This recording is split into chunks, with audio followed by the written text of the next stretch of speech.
Hello ಸ್ನೇಹಿತರೆ, welcome back to my channel. ನೀವು already ಇವಾಗ ನನ್ನ ವೀಡಿಯೋಸ್ ಡೈಲಿ ನೋಡ್ತಾ ಇದ್ದರೆ ಗೊತ್ತಾಗುತ್ತೆ, ನಾನು ವೆಯ್ಟ್ ಲಾಸ್ ರುಟೀನನ್ನು ಸ್ಟಾರ್ಟ್ ಮಾಡಿದ್ದೀನಿ. ಹಾಗೆ ಇವತ್ತಿನ ವಿಡಿಯೋದಲ್ಲಿ ಒಂದು ಸೂಪರ್ ಆಗಿರುವಂತಹ ಡಿಟಾಕ್ಸ್ ಡ್ರಿಂಕ್ ಆಗಿರ್ಬೋದು, ಅದನ್ನು ನಿಮ್ಮ ಜೊತೆ ಶೇರ್ ಮಾಡ್ತಾ ಇದ್ದೀನಿ. ಹಾಗೆ ತುಂಬ ಸುಲಭವಾಗಿ ಮನೆಯಲ್ಲೇ ಇರುವಂಥ ಇಂಗ್ರೀಡಿಯೆಂಟ್ಸಿಂದ ಫುಡ್ ಅಂದರೆ ಬ್ರೇಕ್ಫಾಸ್ಟ್ಗೆ ಏನು ಮಾಡ್ತಾಯಿದ್ದೀನಿ ಅನ್ನೋದನ್ನು ನಿಮ್ಮ ಜೊತೆ ಶೇರ್ ಮಾಡ್ತಾಯಿದ್ದೀನಿ. ಸೊ ಅದಕ್ಕೂ ಮೊದಲು ಒಂದು ಸಿಂಪಲ್ ಆಗಿರುವಂತಹ ಬ್ಯೂಟಿಫುಲ್ಲಾಗಿ ಕಾಣುವಂತಹ ರಂಗೋಲಿಯನ್ನು ಶೇರ್ ಮಾಡ್ತಾಯಿದ್ದೀನಿ, ನೋಡ್ಕೊಂಡು ಬನ್ನಿ.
ಹಾಗೆ ಈಗ ರಂಗೋಲಿ ಎಲ್ಲ ಹಾಕಿ ಆಯಿತು. ರಂಗೋಲಿ ಹಾಕಿ ಆದಮೇಲೆ ಪೂಜೆ ಕೂಡ ತುಂಬ ಬೇಗ ಮುಗಿಸ್ಕೊಂಡೆ. ಅದಾದಮೇಲೆ ಬ್ರೇಕ್ಫಾಸ್ಟ್ ಮಾಡುವ ಅಂದ್ಕೊಂಡು ಬೆಳಗ್ಗೆ ಎಲ್ಲ ಕೆಲಸ ಬೇಗ ಮುಗಿಸಿ ಇವಾಗ ಬ್ರೇಕ್ಫಾಸ್ಟನ್ನು ಮಾಡೋದಕ್ಕಿಂತ ಮುಂಚೆ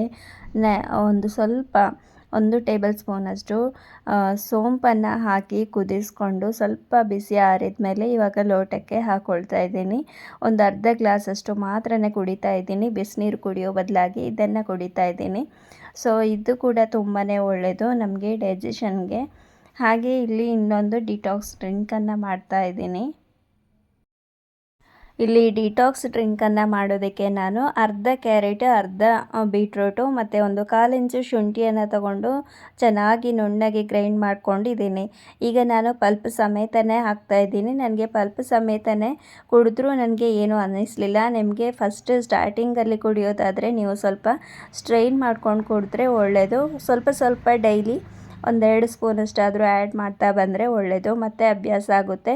ಕ್ಯಾರೆಟ್ ಆಗಿರ್ಬೋದು ಮತ್ತು ಬೀಟ್ರೂಟ್ ಆಗಿರ್ಬೋದು, ಎರಡು ತುಂಬಾ ಒಳ್ಳೆಯದು ನಮ್ಮ ಸ್ಕಿನ್ನಿಗೆ. ಬೀಟ್ರೂಟಲ್ಲಿ ಹಿಮೋಗ್ಲೋಬಿನ್ ಅಂಶ ಇರೋದ್ರಿಂದ ತುಂಬಾ ಒಳ್ಳೆಯದು ಸ್ಕಿನ್ನಿಗೆ. ಹಾಗೆ ಇಲ್ಲಿ ಮನೆಯವರಿಗೆ ಮತ್ತು ನನಗೆ 2 ಥರ ದೋಸೆ ಮಾಡ್ತಾಯಿದ್ದೀನಿ. ಅವರಿಗೆಲ್ಲ ನೀರು ದೋಸೆ, ಹಾಗೆ ನನಗೆ ಬೇರೆ ದೋಸೆ ಮಾಡ್ತಾಯಿದ್ದೀನಿ. ನನ್ನ ದೋಸೆಯನ್ನು ಮಾಡಲಿಕ್ಕೆ ಇವಾಗ ಒಂದು ಸ್ವಲ್ಪ ನಾನು ಕಾಬೂಲ್ ಕಡಲೆಯನ್ನು ನೆನೆ ಹಾಕಿದ್ದೆ, ಒಂದು ಸಣ್ಣ ಬೌಲಷ್ಟು. ಮತ್ತು ಇವಾಗ ಅದನ್ನು ಗ್ರೈಂಡ್ ಮಾಡೋದಕ್ಕೆ ಒಂದು ಸ್ವಲ್ಪ ಕಾಯಿ ತುರಿ, ಹಾಗೆ ಒಂದು ಹಸಿ ಶುಂಠಿ, ಯಾಕಂದರೆ ಒಬ್ಬರಿಗೆ ಮಾಡ್ತಾ ಇರೋದ್ರಿಂದ ಖಾರ ಜಾಸ್ತಿ ಆಗಬಾರ್ದಲ್ವ, ಅದಕ್ಕೆ. ಸೊ ಈಗ ನೆನೆಸಿಟ್ಕೊಂಡಿರುವಂತಹ ಕಾಬೂಲ್ ಕಡಲೆಯನ್ನು ಹಾಕಿ, ಮತ್ತು ಇದರ ಜೊತೆಗೆ ಒಂದು ಸ್ವಲ್ಪ ನಾವು ಉಪ್ಪಿಟ್ಟು ಮಾಡೋಂಥ ರವೆ ಇದೆಯಲ್ವ, ಅದನ್ನು ಹಾಕ್ತಾಯಿದ್ದೀನಿ, ಅಂದರೆ ಗೋಧಿ ರವೆ.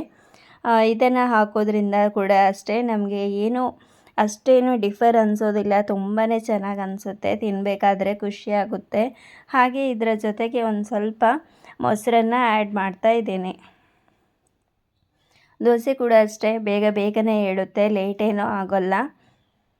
ಆದರೆ ಮೀಡಿಯಮ್ ಫ್ಲೇಮಲ್ಲಿ ನಾವು ಮಾಡ್ಕೊಳ್ಬೇಕಾಗುತ್ತೆ. ಗ್ರೈಂಡ್ ಮಾಡಬೇಕಾದ್ರೇ ಇಲ್ಲಿ ಸಾಲ್ಟನ್ನು ಕೂಡ ಹಾಕ್ಕೊಳ್ಬೋದು. ಇಲ್ಲ ಅಂದರೆ ಗ್ರೈಂಡ್ ಮಾಡಿ ಆದಮೇಲೆ ಸಾಲ್ಟನ್ನು ಸೇರಿಸಿ ಮಿಕ್ಸ್ ಮಾಡಿದರೆ ಆಯಿತು. ಈಗ ರೆಡಿ ಆಯಿತು, ನನ್ನ ಕಾಬೂಲ್ ದೋಸೆ ಮಾಡಲಿಕ್ಕೆ ರೆಡಿ ಆಯಿತು ಬ್ಯಾಟರ್. ಇದಕ್ಕೆ ಬೇಕಿದ್ದರೆ ಒಂದು ಸ್ವಲ್ಪ ಕಲರಿಗೋಸ್ಕರ ಅರಿಶಿಣವನ್ನು ಕೂಡ ಸೇರಿಸ್ಕೊಳ್ಬೋದು. ಅರಿಶಿಣ ಕೂಡ ತುಂಬಾ ಒಳ್ಳೆಯದು. ಹಾಗೆ ಈ ಜಾರಲ್ಲಿ ಒಂದು ಸ್ವಲ್ಪ ಹಿಟ್ಟು ಉಳ್ಕೊಂಡಿರುತ್ತೆ, ಅದಕ್ಕೆ ನೀರನ್ನು ಸೇರಿಸಿ ಚೆನ್ನಾಗಿ ಅದನ್ನು ಮಿಕ್ಸ್ ಮಾಡಿ ಒಂದು ಸ್ವಲ್ಪ ಇದು ಹಿಟ್ಟಿನ ಅಂಶವನ್ನು ಕೂಡ ನಾನು ಮಿಕ್ಸ್ ಮಾಡ್ಕೊಳ್ತೇನೆ. ಅಂದರೆ ಗಟ್ಟಿ ಕನ್ಸಿಸ್ಟೆನ್ಸಿ ಇರಬಾರ್ದು, ಒಂದು ಸ್ವಲ್ಪ ಲೈಟಾಗಿ ಮೀಡಿಯಮ್ ಕನ್ಸಿಸ್ಟೆನ್ಸಿ ಇರಬೇಕಾಗುತ್ತೆ ದೋಸೆಗೆ. ಉದ್ದಿನ ದೋಸೆ ಮಾಡ್ಕೊಳ್ತೇವಲ್ವ, ಅದೇ ಥರ ಬರುತ್ತೆ ಇದು ಕೂಡ ಹಾಕಬೇಕಾದ್ರೆ. ಜಾಸ್ತಿ ತೆಳುನೂ ಅಲ್ಲ, ದಪ್ಪನೂ ಅಲ್ಲ. ಇದಕ್ಕೆ ಬೇಕಿದ್ದರೆ ಕ್ಯಾರೆಟ್ ತುರಿಯನ್ನು ಸೇರಿಸ್ಕೊಳ್ಬೋದು, ಈರುಳ್ಳಿಯನ್ನು ಕೂಡ ಹಾಕ್ಕೊಳ್ಬೋದು. ನಾನು ಅದೇನನ್ನು ಹಾಕ್ತಾ ಇಲ್ಲ. ಇಲ್ಲಿ ಚಟ್ನಿ ಜೊತೆಗೆ ನಾನು ತಿನ್ನುವ ಅಂಥೇಳಿ ಚಟ್ನಿ ಅಥವಾ ಏನಾದರೂ ಸಾಗು ಇದ್ದರೆ ಅದರ ಜೊತೆಗೂ ತಿನ್ಬೋದು. ಈಗ ಉಪ್ಪನ್ನು ಸೇರಿಸಿ ಚೆನ್ನಾಗಿ ಮಿಕ್ಸ್ ಮಾಡಿ ದೋಸೆಯನ್ನು ಹಾಕ್ತೇನೆ ಇವಾಗ. ಹಾಗೆ ನಮ್ಮ ವೆಯ್ಟ್ ಲಾಸ್ ಮಾಡ್ತಾ ಇರಬೇಕಾದ್ರೆ ಡಿಟಾಕ್ಸ್ ಡ್ರಿಂಕನ್ನು ನಾವು 1 ಡೇ ಬಿಟ್ಟು 1 ಡೇ ಕುಡಿತಾ ಬರೋದು ತುಂಬಾ ಒಳ್ಳೆಯದು. ಎಷ್ಟು ಡಿಟಾಕ್ಸ್ ಆಗುತ್ತೋ ಅಷ್ಟು ನಮಗೆ ಬಾಡಿ ಒಂದು ವೆಯ್ಟ್ ಲಾಸ್ ಮಾಡೋದಕ್ಕೆ ಹೆಲ್ಪ್ ಆಗುತ್ತೆ.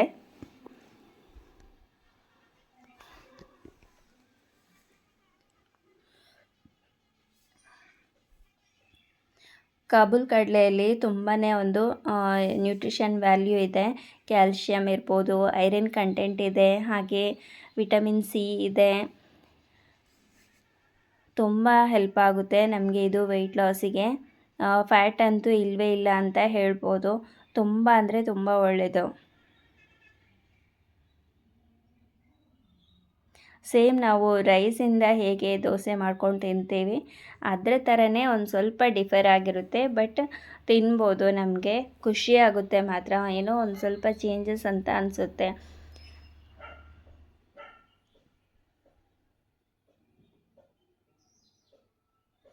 ಅಷ್ಟೇನು ಡಿಫರ್ ಅಂತ ಅನಿಸಲ್ಲ. ನೋಡ್ತಾ ಇರ್ಬೋದು ಯಾವ ಥರ ಬಂದಿದೆ ದೋಸೆ ಅಂತೇಳಿ. ಹಾಗೆ ಒಂದು ಕಡೆ ದೋಸೆ ಮಾಡಲಿಕ್ಕೆ ಇಟ್ಟು ಇನ್ನೊಂದು ಕಡೆ ನಾನು ಬ್ಲ್ಯಾಕ್ ಟೀನ ಮಾಡ್ತಾಯಿದ್ದೀನಿ.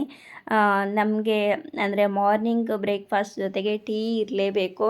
ಹಾಗಾಗಿ ನಾನು ಹಾಲು ಹಾಕಿ ಕುಡಿಯೋ ಬದಲು ಇಲ್ಲಿ ಬ್ಲ್ಯಾಕ್ ಟೀಯನ್ನು ಮಾಡ್ತಾಯಿದ್ದೀನಿ. ಸೊ ಬ್ಲ್ಯಾಕ್ ಟೀ ಯಾರಾದರೂ ಟೀ ಅವಾಯ್ಡ್ ಮಾಡಬೇಕು ಅಂತ ಇದ್ದರೆ ಅಥವಾ ಟೀ ಬೇಕೇ ಬೇಕು ಅಂತ ಇದ್ದರೆ ನೀವು ಈ ಥರ ಬ್ಲ್ಯಾಕ್ ಟೀಯನ್ನು ಮಾಡಿ ಕುಡಿಬೋದು. ಇದಕ್ಕೆ ಬೆಲ್ಲವನ್ನು ಸೇರಿಸಿ ಮಾಡ್ತೀನಿ ನಾನು. ನೀವು ಬೇಕಿದ್ದರೆ ಸಕ್ಕರೆ ಕೂಡ ಹಾಕ್ಬೋದು, ಆದರೆ ಪ್ರಮಾಣ ಹಾಕುವಂಥ ಕ್ವಾಂಟಿಟಿ ಕಡಿಮೆ ಇರಲಿ. ಇಲ್ಲ ಅಂದರೆ ಕಲ್ಲು ಸಕ್ಕರೆಯನ್ನು ಕೂಡ ಹಾಕ್ಕೊಳ್ಬೋದು. ಒಂದು 2ರಿಂದ 3 ದೋಸೆ ಅಷ್ಟೇ ಸಾಕಾಗುತ್ತೆ. ವೆಯ್ಟ್ ಲಾಸ್ ಮಾಡಬೇಕಾದ್ರೆ ನಾವು ಅದಕ್ಕಿಂತ ಜಾಸ್ತಿ ತಿನ್ನಬಾರ್ದು. ಇದರ ಜೊತೆಗೆ ಯಾವುದಾದ್ರೂ ಒಂದು ಫ್ರೂಟನ್ನು ಕೂಡ ನಾವು ತಿನ್ಕೊಳ್ಬೋದು. ಈ ಒಂದು ಯಾವುದೇ ನಾನು ಕೊಡ್ತಾ ಇರುವಂಥ ವೆಯ್ಟ್ ಲಾಸ್ ಟಿಪ್ಸ್ ನಿಮಗೆ ಇಷ್ಟ ಆಗ್ತಾ ಇದ್ದರೆ ಪ್ಲೀಸ್ ನನಗೆ ಕಮೆಂಟ್ ಮಾಡಿ ತಿಳಿಸಿ. ಇನ್ನೂ ನಿಮ್ಮನ್ನು ಬೇರೆ ಬೇರೆ ರೆಸಿಪಿ ಜೊತೆಗೆ ಮೋಟಿವೇಟ್ ಮಾಡೋದಕ್ಕೆ ನನಗೂ ಇಂಟ್ರೆಸ್ಟ್ ಬರುತ್ತೆ ಹೊಸ ಹೊಸ ವೀಡಿಯೋ ಮಾಡೋದಕ್ಕೆ. ಈಗ ಕಪ್ಪು ಬೆಲ್ಲ ಇತ್ತು, ಹುಡಿ ಬೆಲ್ಲ, ಅದನ್ನು ಹಾಕಿ ಮಿಕ್ಸ್ ಮಾಡ್ತಾಯಿದ್ದೀನಿ ನಾನು ಟೀ ಜೊತೆಗೆ. ನನಗಂತೂ ಈ ಥರ ಕುಡಿಲಿಕ್ಕೆ ತುಂಬ ಇಷ್ಟ. ಟೀ ಅವಾಯ್ಡ್ ಮಾಡ್ತಾಯಿದ್ದೀನಿ ಅಂತಲೂ ಅನಿಸಲ್ಲ. ಟೀ ಕುಡಿತಾ ಇದ್ದೀನಿ ಅಂತಲೂ ಒಂಥರ ಫೀಲ್ ಆಗಲ್ಲ. ಈ ಥರ ಟೀ ಕುಡಿಯೋದಕ್ಕೆ ತುಂಬ ಒಳ್ಳೆಯದು. ಅದರಲ್ಲೂ ಬ್ಲ್ಯಾಕ್ ಟೀ ಬೆನಿಫಿಟ್ ತುಂಬಾ ಇದೆ. ನೋಡಿದ್ರಲ್ವ ಸ್ನೇಹಿತರೆ, ಮನೆಯಲ್ಲೇ ಇರುವಂಥ ಇಂಗ್ರೀಡಿಯೆಂಟ್ಸಿಂದ ಎಷ್ಟು ಈಸಿಯಾಗಿ ನಾವು ಬ್ರೇಕ್ಫಾಸ್ಟನ್ನು ಪ್ರಿಪೇರ್ ಮಾಡ್ಬೋದು ವೆಯ್ಟ್ ಲಾಸ್ಗೆ ಅಂತ. ನನ್ನ ಲಾಸ್ಟ್ ವಿಡಿಯೋದಲ್ಲಿ ಆರಿಕೋಡಿ ಚಾಮುಂಡೇಶ್ವರಿ ದೇವಿಯ ಮಹಿಮೆ ಬಗ್ಗೆ ಆಗಿರ್ಬೋದು ಎಲ್ಲನೂ ನಾನು ಶೇರ್ ಮಾಡಿದ್ದೀನಿ ನಿನ್ನೆ ವಿಡಿಯೋದಲ್ಲಿ. ಸೊ ಯಾರಾದರೂ ಹೊಸೊಬ್ಬರು ನೋಡಿಲ್ಲ ಅಂದರೆ ಆ ವಿಡಿಯೋನು ನೋಡಿ, ಹಾಗೆ ಚಾನಲನ್ನು ಸಬ್ಸ್ಕ್ರೈಬ್ ಮಾಡಿ. ಹಾಗೆ ನಿಮಗೆ ಏನಾದರೂ ಡೌಟ್ಸ್ ಇದ್ದರೆ ಕೇಳ್ಬೋದು. ನಾನೀಗ ದೋಸೆ ರೆಡಿ ಆಯಿತು. ಹಾಗೆ ಒಂದು ಸ್ವಲ್ಪ ಬಟಾಟೆ ಸಾಗು ಇತ್ತು, ಅದರ ಜೊತೆಗೇ ನಾನು ದೋಸೆನ ತಗೊಳ್ತಾ ಇದ್ದೀನಿ. ಇವತ್ತಿನ ವಿಡಿಯೋ ಇಲ್ಲಿಗೆ ಎಂಡ್ ಮಾಡ್ತಾ ಇದ್ದೀನಿ. ವಿಡಿಯೋ ಇಷ್ಟ ಆದರೆ ಲೈಕ್ ಮಾಡಿ, ಸಬ್ಸ್ಕ್ರೈಬ್ ಮಾಡಿ ನನ್ನ ಚಾನಲನ್ನು. ಬಾಯ್.